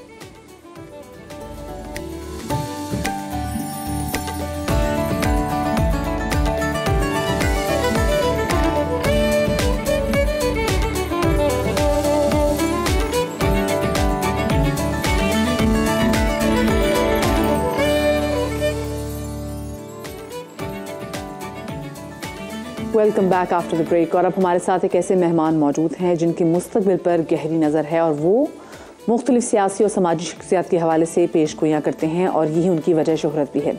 सज्जादा नशी दरगाह आलिया हज़रत नौशुपाक सैयद मज़हर अब्बास शाह इस वक्त हमारे साथ मौजूद हैं, उनको शामिल गुफ्तगू करेंगे। शाह साहब, बहुत शुक्रिया आपका कि आपने सुबह के समा को वक्त दिया। सबसे पहले तो शाह साहब, क्योंकि नया साल है और हम आपसे जानना चाहेंगे कि जो पाकिस्तान की आवाम है वो ये ज़रूर जानना चाहेगी कि ये नया साल 2024 पाकिस्तान के लिए कैसा रहेगा। जी अस्सलाम वालेकुम। सबसे पहले मैं पूरी समा की टीम का बेहद शुक्रगुज़ार हूँ कि उन्होंने मुझे ये मौका दिया।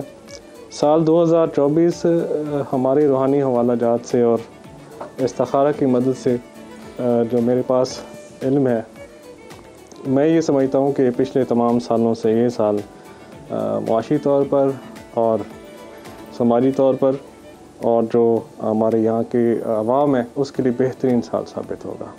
इस साल हम एक तरक्की, खुशहाली और बहुत ही अच्छी एक तरह की ज़िंदगी की तरफ गामज़न होंगे और पहला कदम बढ़ेंगे। तो मेरी तरफ से, मेरे इल्म की तरफ से और हमारी सूफियाना निज़ाम से की तरफ से जो मेरा एक पैगाम है वो यही है कि हम इस साल तरक्की की तरफ आगे बढ़ रहे हैं और इसकी जो इब्तिदा है वो सितंबर 2023 से शुरू हो चुकी है।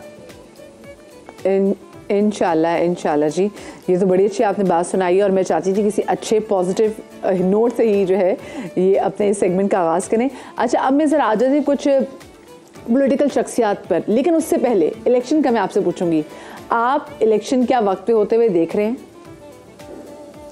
जी, इलेक्शन ज़रूर होगा पाकिस्तान में, इलेक्शन ज़रूर होगा, आगे हो कुछ आगे हो या इसी टाइम पे हो, इलेक्शन ने होना है, उसकी तैयारी कीजिए।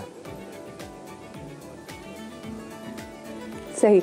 अच्छा, आपने 2023 के अगस्त में पेशगोई की थी कि नवाज शरीफ पाकिस्तान आ रहे हैं और फिर हमने देखा कि वो आ भी गए। सो आप उनका सियासी मुस्तकबिल कैसे देख रहे हैं, क्योंकि हम वो टाइम भी ऐसा था कि सब प्रेडिक्ट कर रहे थे कि हाँ हालात भी कुछ ऐसे बेहतर हो गए हैं तो अब वो आ जाएंगे। सॉरी, आपने शाह साहब अगस्त में आपने पेशगोई की थी ना कि नवाज शरीफ साहब वतन वापस आएंगे, और जो हम सियासी हालात भी देख रहे थे तो सियासी पंडित भी ये कह रहे थे कि अब उनको लग रहा है कि नवाज शरीफ वतन वापस आ जाएंगे। उनका सियासी मुस्तकबिल आप क्या देख रहे हैं साल 2024 में? जी बिल्कुल, चूँकि हमारी दुनिया और है, हम हमारी जो राय होती है अवाम उससे इत्तफाक उस वक्त नहीं करती जब हम बोलते हैं, और वक्त फिर उसको साबित करता है। मुझे मेरे हिसाब से और ज़ायती और इस्तिखारा जात की मदद से ये वाज़ी तौर पर पैगाम मिला था कि नवाज शरीफ साहब वतन वापस आ जाएंगे। हालांकि उस वक्त कोई भी ज़ी शऊर कोई पाकिस्तान में ऐसा आदमी नहीं था कोई जो कह सके कि नवाज शरीफ साहब वापस आ रहे हैं, और वो मुझे ये इत्तला थी और मुझे यही इस्तिखारा में बताया गया था ख्वाब की शक्ल में कि नवाज शरीफ साहब वापस भी आएंगे और वो वज़ीर आज़म भी बनेंगे और मुल्क के निज़ाम को संभालेंगे और उसको तरक्की की राह पे गामज़न कर देंगे। अच्छा, आपको इल्म ये कहता है कि वो मुल्क के वज़ीर आज़म बन सकते हैं दोबारा? जी बिल्कुल, इसके इम्कानात काफ़ी रोशन हैं। अच्छा ठीक है, और साथ में बिलावल भुट्टो ज़रदारी साहब, उनके इम्कानात कितने रोशन हैं, उनका सियासी मुस्तकबिल कितना रोशन देख रहे हैं आप? जी, इनके बारे में भी मैंने पेशिन गोई पिछले साल में लिखी थी तमाम अखबारात में कि वो भी किस्मत के बहुत धनी हैं। मुल्क की खिदमत में उनका भी नाम का रोशन होगा और वो काफ़ी हद तक किसी अच्छे ओहदे पर काम कर सकेंगे। अच्छा, और ये बड़ा ओहदा है कि इसी साल आप उनको देखते हैं कि इसी साल किसी बड़े ओहदे पे फाइज होंगे? 2024 में, जी बिल्कुल। सही। आपको लगता है कि बिलावल भुट्टो ज़रदारी जो उनकी जितनी उनकी वालदा की पॉपुलैरिटी थी समहाउ उस लेवल तक, उस पॉपुलैरिटी तक पहुंचेंगे अगर आप उनका जायचा देखते हैं? 5 से 7 साल और काम करना पड़ेगा, उसी पॉपुलैरिटी तक पहुंचेंगे। बिल्कुल पहुंच जाएंगे, लेकिन अभी उसमें वक्त लगेगा थोड़ा सा, उनको काम मजीद करना पड़ेगा, मेहनत करनी पड़ेगी, दिन रात मांगना पड़ेगा। जी। अच्छा, आपने पाकिस्तान की मौशी हालात के वाले से बात की कि इंशाल्लाह ये पाकिस्तान का मौशी बहुत अच्छा और बेहतरीन साल होगा, तो मुझे ये बताएं कि जो बैरूनी कर्जे हैं हमें उनसे निजात कब मिलेगी? जी, पाकिस्तान मैं ये समझता हूँ तो 1947 के बाद जो हवा है या जो यहाँ का निज़ाम है, जो सितारों के चाले हैं, जो रूहानी हवालाजात हैं, मैं ये समझता हूँ कि हम पहला कदम बढ़ाएंगे 2024 में, हमारी मईशत मस्तहकम होगी, हम बिल्कुल ठीक तरीके से चल पड़ेंगे, हम दुनिया का मुकाबला भी करेंगे, हम हर हवाले से हर शोबे में हम काम करेंगे, हमारे नौजवान जो अभी घरों में बैठे हैं सब काम पे आ जाएंगे और हम बड़ा अच्छा डिलीवर करेंगे। और रही बात कर्ज़ों की, कर्ज़ों में अभी मैं ये समझता हूँ कि 1 साल, 1.5 साल या 2.5 साल का अरसा लग सकता है, उसके बाद हम इनसे भी छुटकारा हासिल कर सकते हैं। अच्छा शाह साहब, ये बताइएगा कि वो कौन सी एक बात है जो पाकिस्तान को तरक्की के रास्ते पे डाल सकती है? जी, दोबारा बताइए। वो कौन सी ऐसी बात है जो पाकिस्तान को तरक्की के रास्ते पे दोबारा डाल सकती है? समझ नहीं आ रही, दोबारा बताइए। शाह साहब, आपसे पूछना चाह रही हूँ कि वो कौन सी एक ऐसी बात है जो पाकिस्तान को तरक्की के रास्ते पे, खुशहाल रास्ते पे डाल सकती है? जी जी, हम बहैसियत कौम और हर फर्द अगर अपनी ज़िम्मेदारी को समझ ले और हर आदमी अपनी जगह पर अपना काम ठीक कर ले तो हम बहैसियत कौम एक बेहतरीन कौम है और पाकिस्तानी कौम दुनिया की बेहतरीन कौम है। और अगर ये ना हो कि हम ये कहें कि मेरा काम वो करेगा उसका काम वो करेगा, तो इस तरीके से शायद हम तरक्की नहीं कर सकते। हर किसी को अपनी जिम्मेदारी निभानी पड़ेगी, हर आदमी अपने प्लेटफॉर्म पर अपनी जगह पर सही तरीके से पूरी ड्यूटी अंजाम दे, पूरा काम करे तो हम ऐसे निकल जाएंगे गुरबत की जो लकीर है। अच्छा शाह साहब, coming back to the elections, आपको क्या लग रहा है कि ये जो इलेक्शंस होने जा रहे हैं उसमें जीत किसी एक पार्टी की होगी, कोई एक पार्टी हुकूमत बनाएगी, या फिर कुछ पार्टियों को मिलकर हुकूमत बनानी पड़ेगी? एक पार्टी इसमें बिल्कुल लीड करेगी, लेकिन मिली जुली हुकूमत होगी और अच्छी हुकूमत कायम होगी, अच्छे दिमाग बैठेंगे और ये पाकिस्तान का बेहतरीन फैसले करेंगे। पाकिस्तान की सतह पर और इंटरनेशनली बैनुल-अक़वामी सतह पर जो भी फैसले होंगे, ये जो लोग आ रहे हैं, ये दिमाग आने वाले हैं जो अभी मुल्क की बागडोर संभालेंगे, ये बहुत अच्छा काम करेंगे। इसलिए कि इस वक्त सितारों की चालें इनको सपोर्ट कर रही हैं।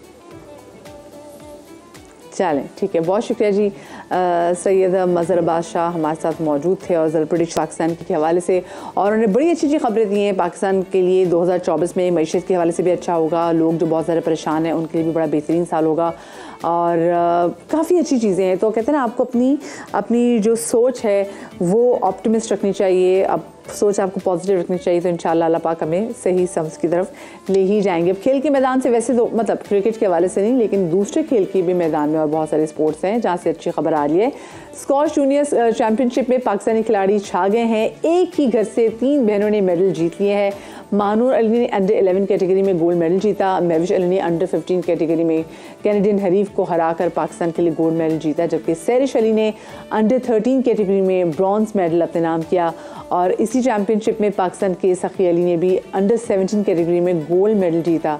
इसी वाले से बात करेंगे, हमारे साथ मौजूद हैं तीनों बहनों में से एक हमारे साथ मौजूद है जी, तीनों मौजूद है जी हमारे साथ। महविश भी है, सैरिश भी है, महानूर भी है। अस्सलाम वालेकुम girls, very good morning and congratulations. ये इतना ज़बरदस्त आपने कारनामा सर अंजाम दे दिया, घर वाले तो बहुत खुश होंगे आपके। अस्सलाम वालेकुम, कैसे आप? हेलो। और ये देखे, हाँ, घर वाले तो बहुत खुश है, बाबा भी साथ आए हुए हैं। मुझे तो कितना अरसा मुझे लगा तुम लोगों को तैयारी करने में इसकी? तैयारी, इस टूर्नामेंट की तैयारी करने में हमें 6 मंथ्स लगे। 6 मंथ से हम ट्रेनिंग कर रहे हैं और लास्ट 2 मंथ्स हमने सिर्फ गेम्स खेली, टूर्नामेंट्स खेले। तो तैयारी हमने इस टूर्नामेंट की थी ब्रिटिश जूनियर की, लेकिन अनफॉर्चुनेटली ब्रिटिश जूनियर हम नहीं खेल पाए, तो हमने स्कॉटिश जूनियर खेला। लेकिन वो भी आपने बहुत ही आपने कमाल खेला। तो मुझे बताएं कि कितनी मुश्किलात आपको उसमें फेस आई और सबसे ज़्यादा मुश्किल हरीफ आपका कौन था? हर्डल्स तो बहुत आती है, हर एक उसमें आती है, लेकिन ये है कि आपने उस हर्डल्स से गुजरना होता है और आपको वो फेस करने होते हैं वो चीज़ें। तो ये था कि एज अ प्लेयर, हर प्लेयर के लिए ये होता है कि उसकी किट, फाइनेंशियली सपोर्ट और पेरेंट्स सपोर्ट बहुत ज़रूरी होती है। मैं तो पेरेंट्स सपोर्ट दिया अल्हम्दुलिल्लाह, लेकिन ये था कि हमारे स्क्वॉश बहुत ज़्यादा एक्सपेंसिव है और इसको मतलब बहुत ज़्यादा ट्रेनिंग बहुत महंगी है। हाँ, तो फाइनेंशियली बहुत ज़्यादा मतलब थोड़े बहुत क्लासेस है, लेकिन हमने हार नहीं मानी। और साथ साथ फिर थोड़ी बहुत ये भी फेसेस आई कि हम टूर्नामेंट्स नहीं खेल पा रहे थे, आउट ऑफ कंट्री इंटरनेशनल नहीं खेल पा रहे थे। तो वो भी हमने बहुत कोशिश की, बहुत ट्रेनिंग्स वगैरह करने के बाद और स्पॉन्सर्स मिलने के बाद हम इस मकाम पे हैं। सैरिश, क्योंकि मैं आप तीनों से मिल चुकी हूँ और मुझे तीनों आप बहुत ही माशाल्लाह से टैलेंटेड है, मुझे बताएं कि जिसका ब्रॉन्ज आया है उसको आप लोगों ने कितना टफ टाइम दिया? सैरिश ने तो बहुत ज़्यादा तो होगा ना हम किया। सैरिश, आप खुद ही बोल दो 2 मैचेस के बारे में। अभी मैचेस खेले। सैरिश कैसा था? अच्छा था बहुत ज्यादा, लेकिन बहुत टफ कॉम्पिटिटर्स थी। मेरा जो 3rd पोजीशन का मैच था वो भी बहुत ज्यादा टफ था, बहुत ज्यादा मुश्किल। अच्छा, मुझे आपस में मुझे बताओ, बहनों का कंपटीशन होता होगा ना, अभी किसने कौन सा मेडल जीता है, किसने कौन सा मेडल जीता है? जी बिल्कुल ऐसा होता है। सैरिश का लास्ट मैच ये एमिली के साथ था, तो उसके इंडिया के साथ भी बहुत अच्छी फाइट हुई सैरिश की। सेकंड गेम उनकी 21-18 इस तरह गई है, तो मतलब 11 पॉइंट्स की गेम होती है, इनकी 21-18 गई है।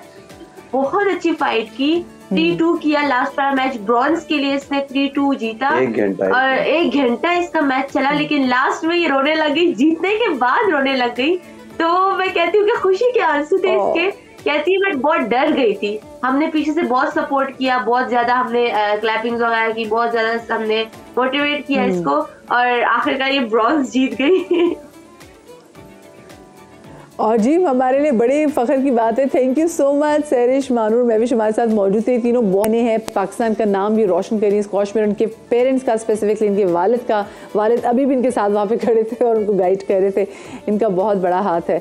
और देखें पेरेंट्स की सपोर्ट के बगैर बच्चियाँ क्या, बच्चे भी उस मकाम तक नहीं पहुँच पाते जहाँ वो पहुँचना चाहते हैं। स्पेसिफिकली मैंने देखा है कि वो बच्चियाँ जिनके फादर उनके पीछे खड़े हों सपोर्ट बन के, वो ज़िंदगी में जो अचीव करना चाहती हैं वो अचीव करके रहती हैं। कोशिश करें अपनी बच्चियों को ज़्यादा से ज़्यादा वक्त दें और जो उनके ख्वाब हैं उनको पूरा करने में भी उनकी मदद करें। इंशाल्लाह आपसे कल के शो में मुलाकात होगी। आप लोग अपना बहुत सारा ख्याल रखिएगा। शाद रहिए, आबाद रहिए। अल्लाह पाक आपको औलाद के गम से महफूज रखे। अल्लाह हाफ़िज़।